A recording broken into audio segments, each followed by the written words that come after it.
Welcome to the Liberty Minute with Jared Hudson. Jared is a former U.S. Navy SEAL sniper and is the founder and current CEO of Covenant Rescue Group. Join in as Jared brings real-world experience and offers a fresh take on the topics that matter most.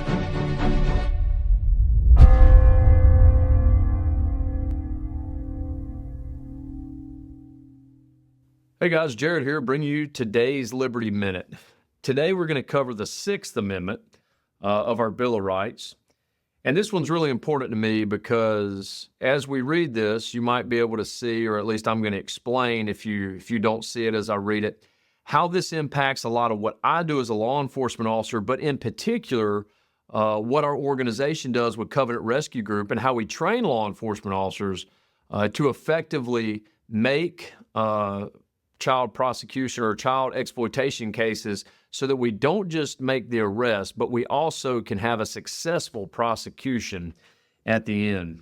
The Sixth Amendment of our Bill of Rights says, and this is word for word what it says, in all criminal prosecutions, the accused shall enjoy the right to a speedy and public trial by an impartial jury of the state and district wherein the crime shall have been committed, which district shall have been previously ascertained by law, and to be informed of the nature of the cause of the accusation, to be confronted with the witnesses against him, to have compulsory process for obtaining witnesses in his favor, and to have the assistance of counsel for his defense.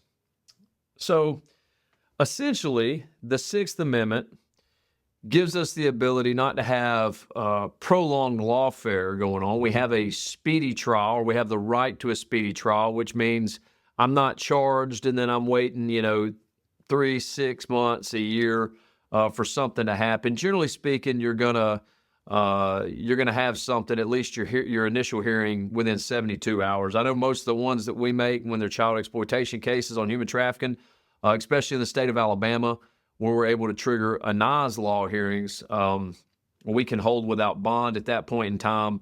But with that being said, generally they happen within 72 hours. So that's the first thing, a speedy public trial.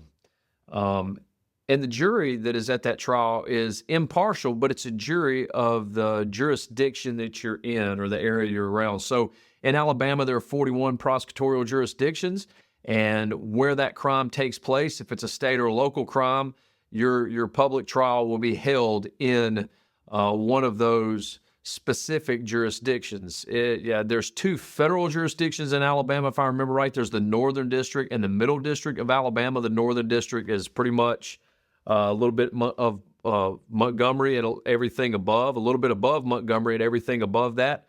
The line actually might be in Birmingham.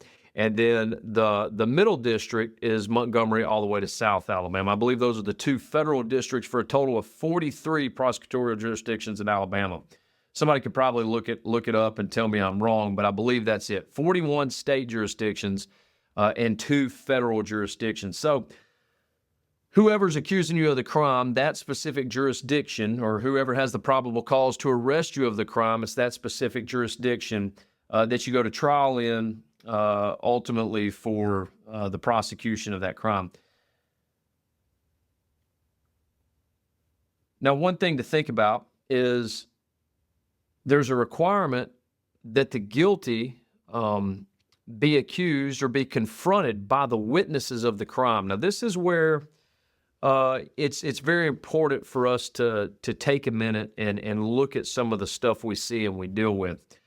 One thing that I deal with in the human trafficking community a lot, especially with the work we do with Covenant Rescue Group, and what we see on other NGO sides, is advocacy or advocating for young men and women who are stuck or forced into the sex trafficking world, is that when we see somebody actually trafficking somebody, when we see somebody taking advantage of individuals weaker than them, especially as it relates to sex trafficking, a lot of times we can't get successful prosecution of the traffickers because we can't hit this aspect during the prosecution. So we might have a probable cause arrest that this individual is a trafficker. The problem is we've got to have a witness that's able and willing to testify in court. And I'll be honest with you, and I've never been in some of the experiences these young men and women have been in the sex trafficking world or in the sex work world, but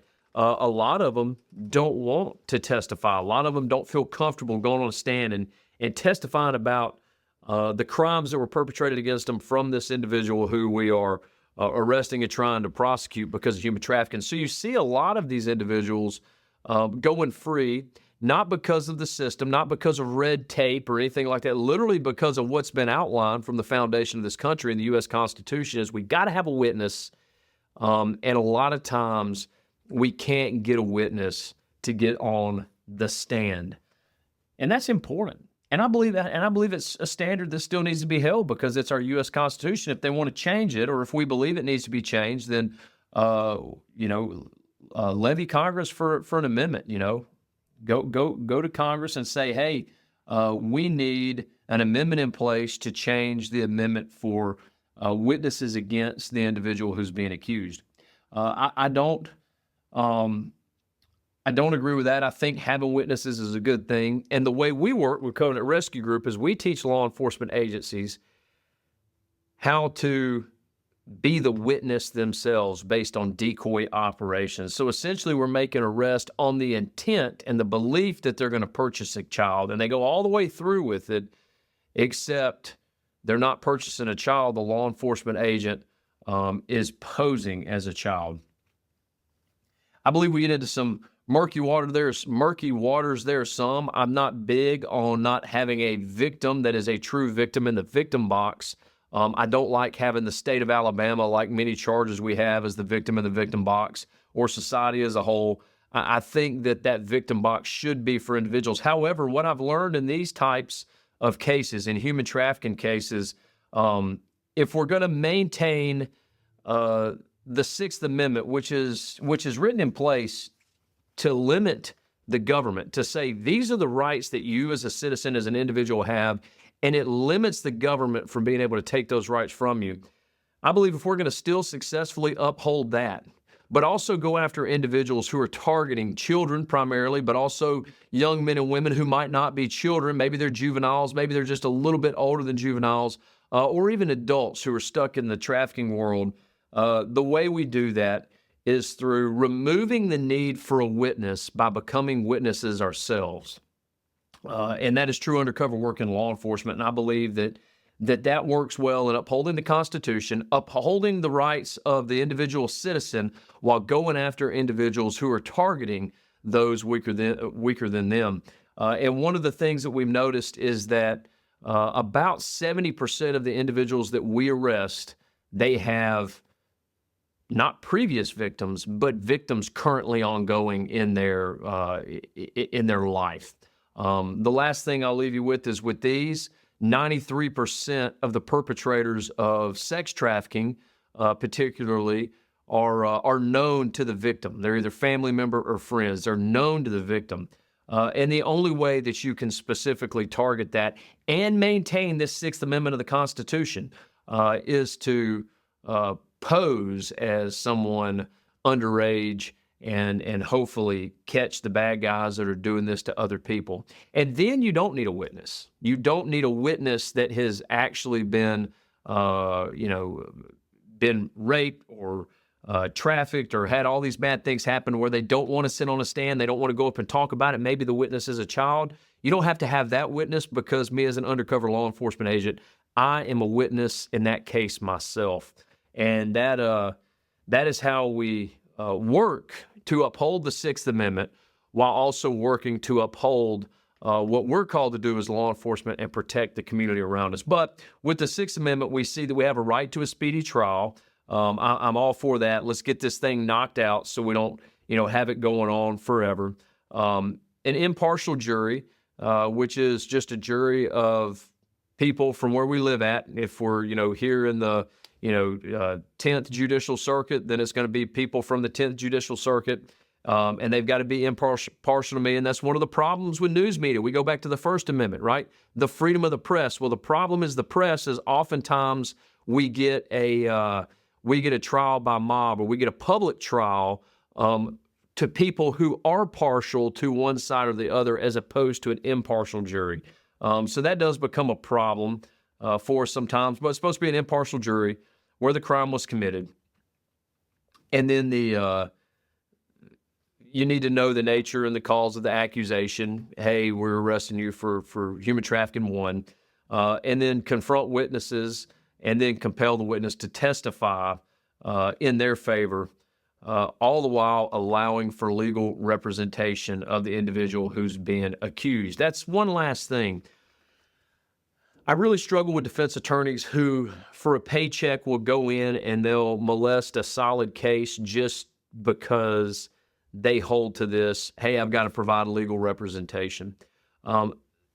That's one side of it. But the other side of it, it is outlined in our Constitution that you get to have legal representation. You do not have to do this on your own. You do not have to navigate the waters of, and oftentimes murky waters of, the actual law, federal, state law, which is, there's so many landmines that you can step on just with those, but then also case law and how that law has been applied. I don't even like the word case law. I like case precedent a little bit better, but previous precedent that shows how the law is applied.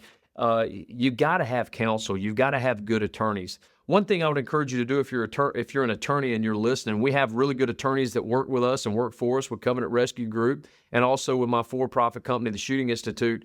If you're an attorney, look at the cases that you're taking, and don't defend those who have legitimately done something. And there's many of you out there who know exactly what I'm talking about.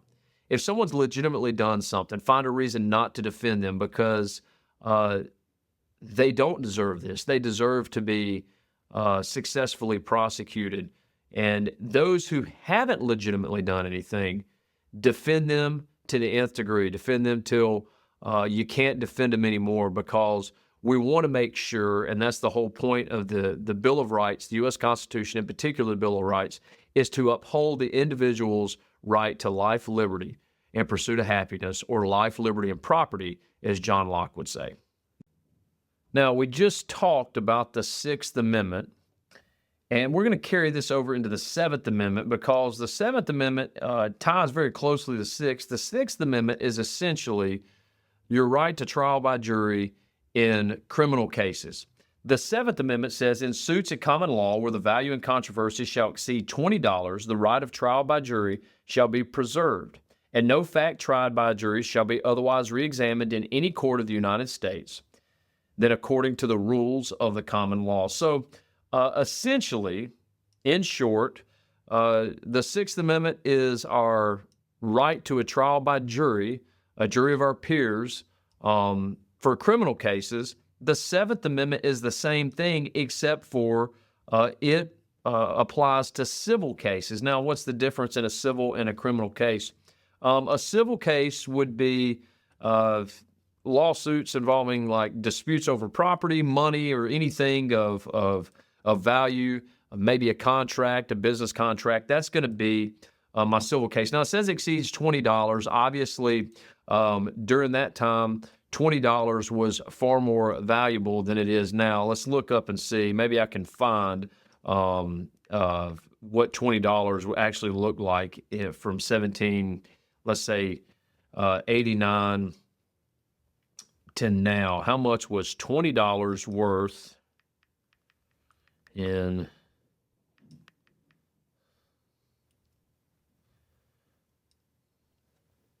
So in today's currency, that's the equivalent of about $600 or $700, according to ChatGPT right here. $20 in 1789 would be $600 or $700 today. So again, $600 or $700, that's a good bit of money. That hurts a little bit, but still not a whole lot, not a lot of value for the standard. For most people nowadays, that's a car payment, right? So does it hurt? Yes, but is it something of really grand value? No. So anything from that level up is what we're allowed to go before a jury of our peers in any of these cases. So again, this amendment applies only to civil cases, not to criminal cases, and it specifically addresses lawsuits involving property or money, any sort of currency, even contracts maybe between individuals or businesses. So there's your Seventh Amendment. It ties closely to the Sixth. The Sixth Amendment, criminal trial or right to a jury trial in criminal proceedings.